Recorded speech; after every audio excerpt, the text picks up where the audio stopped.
Assalamualaikum warahmatullahi wabarakatuh.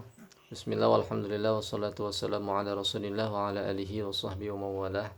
Baik teman-teman, eh, saya akan berbagi pengalaman ya, berbagi pengalaman ketika saya meruqyah. Ada salah seorang pasien saya, seorang ibu yang dia mempunyai keluhan masalah keluarga ya, masalah keluarga yang hancur ya. Keluarga dia hancur, akan cerai. Jadi dia akan bercerai dengan suaminya. Kemudian ditambah dengan anak-anak dia yang mempunyai perilaku yang menyimpang. Mempunyai anak-anak dia yang mempunyai perilaku yang menyimpang ya. Sampai istilahnya itu mensodomi lah. Jadi dia punya 3 anak. Anak yang pertama itu usia ya kira-kira SMA, anak yang kedua itu SMP kelas 1, anak yang ketiga itu sekitar umur kelas 1 SD umur 6 atau 5 tahunan. Jadi anaknya itu mempunyai perilaku yang menyimpang. Kakak yang pertama itu mensodomi anak yang kedua atau adik yang kedua ya. Adik yang kedua. Kemudian adik yang kedua mensodomi adiknya yang ketiga, adiknya atau anak yang ketiga. Nah, ini luar biasa ya. Kemudian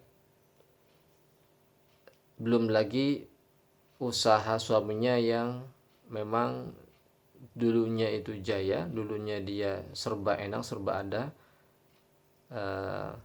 Dikala itu dia jatuh ya, sehingga kehidupannya terpuruk dan bercerita kepada saya, Ustadz, saya mempunyai keluhan kepada suami saya. Gak tahu kalau lihat muka suami saya pengennya bercerai, benci, ditambah gelisah hati itu, gelisah, bingung, bimbang.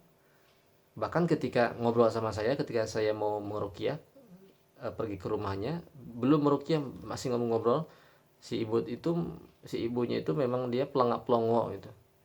Jadi kayak nggak hadir ketika ngobrol tuh, kayak nggak hadir di situ.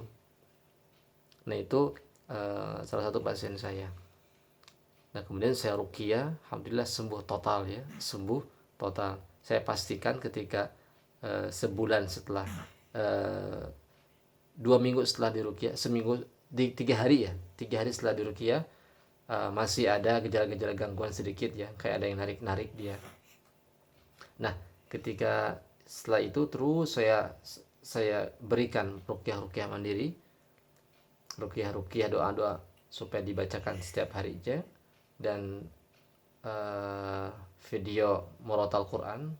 Kemudian saya tanya lagi sebulan kemudian, dan ternyata sudah membaik. Hubungan yang suaminya sudah membaik, sudah tidak benci lagi, malah sekarang malah cinta gitu ya, malah cinta. Kemudian tidak ada keluhan lagi. Nah ini kesaksian saya ketika meruqyah seorang ibu, seorang perempuan yang mau bercerai. Kemudian pekerjaan suaminya diambang kehancuran.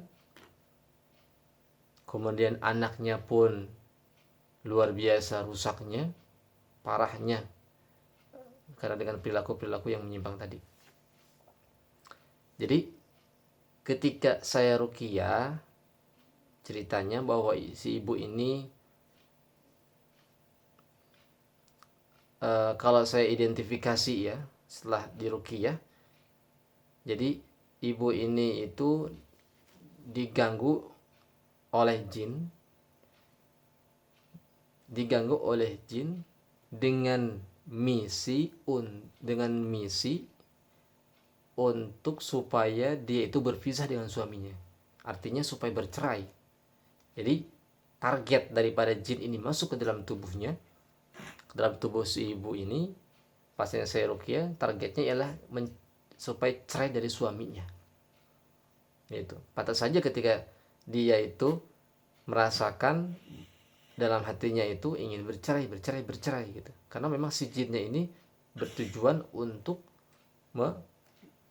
memutuskan tali ikatan suami istri. Jadi perlu diperhatikan ya teman-teman, bagi yang meruqyah. Jadi kita harus bisa mengidentifikasi eh, jadi jin yang masuk ke dalam tubuh orang yang kita ruqyah itu jin apa? Apakah jinnya itu jin biasa saja, cuma numpang lewat gitu ya? Ada jin yang masuk cuma mengganggu saja. Kemudian apakah jinnya itu jin kiriman yang dia dikirim oleh dukun, kemudian dengan misi tertentu. Dan misinya beda-beda kalau jin kiriman itu. Ada yang misinya tadi untuk memisahkan antara suami dan istrinya. Ada yang dikirim dengan misi untuk memberikan satu penyakit kepada orang tersebut.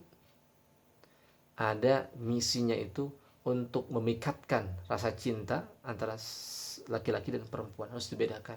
Bagaimana sih cara membedakan? Cara mengidentifikasi jin-jin yang masuk ke dalam tubuh seseorang.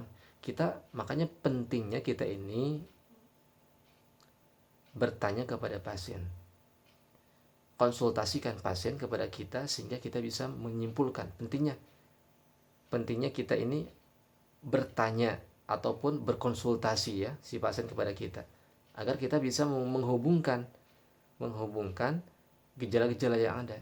Tadi ketika saya tanya kepada si ibunya itu, dia perasaannya bimbang, kemudian perasaannya itu benci, dikit-dikit minta cerai, dikit-dikit minta cerai, dikit-dikit minta cerai.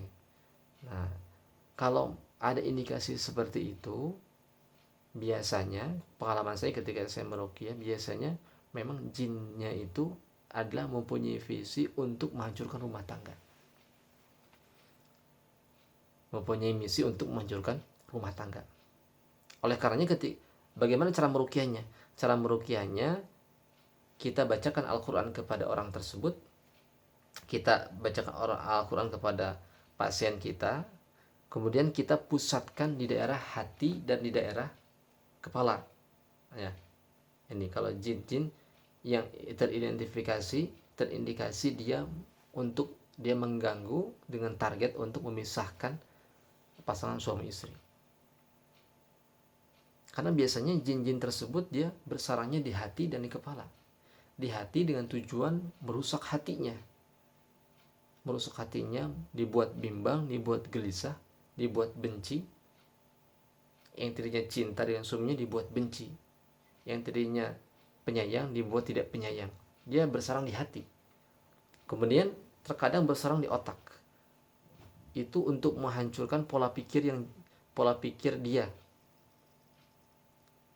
untuk menghancurkan pola pikir dia, untuk menghancurkan cara berpikir dia, untuk menghancurkan apa-apa yang dia pikirkan. Sehingga ciri-ciri orang yang terkena gangguan jin seperti ini, dia akan merasa bingung, kemudian tidak fokus ketika diajak bicara, pelongo. Nah itu kita fokuskan di daerah hati dan di daerah ini ya, dada dan daerah kepala. Bagaimana caranya? Kita pegang. Kalau dia laki-laki, kita pegang dadanya ataupun kepalanya. Kalau dia perempuan, suruh mahramnya untuk memegang. Itu ya, untuk memegang. Kita bacakan doa, ayat-ayat ruqyah kepada dirinya. Setelah itu kita keluarkan. Dan insya Allah di situ jin akan keluar. Yang kedua, biasanya jin seperti ini, jin model ini, dia berkombinasi dengan sihir. Dia berkombinasi dengan sihir. Ketika kita meruqyah pasien semacam ini, maka jangan sampai di situ. Kita cari barangkali ada sihir-sihir yang tertanam di rumahnya. Itu ya. Ada sihir-sihir yang tertanam di rumahnya. Nah, ini saya waktu itu saya ruqyah juga rumahnya. Dengan gimana caranya? Dengan cara dibawa orangnya dalam keadaan dia tertutup kepalanya, tertutup matanya, kemudian disuruh dia berkeliling rumahnya sambil baca-baca doa. Kita bacakan ayat-ayat ruqyah ya, berkaitan dengan itu. Nanti biasanya ketika dia itu ada buhul, ketika ada buhul di ruangan tersebut, maka ada satu reaksi seperti strum gitu ya, seperti ada struman yang mendadak, sehingga di situ ada indikasi bahwa di situ ada sihir. Jadi ketika dia masuk ke dalam ruangan kamarnya, dia langsung lemas, kemudian kayak mau jatuh, lemas ya. Sementara di daerah ruangan yang lain dia tidak merasakan apa-apa. Kemudian di situ saya ruqyah dengan menggunakan air ruqyah, saya semprot semuanya, semprot. Alhamdulillah sampai sekarang pasien yang saya ruqyah sudah sembuh.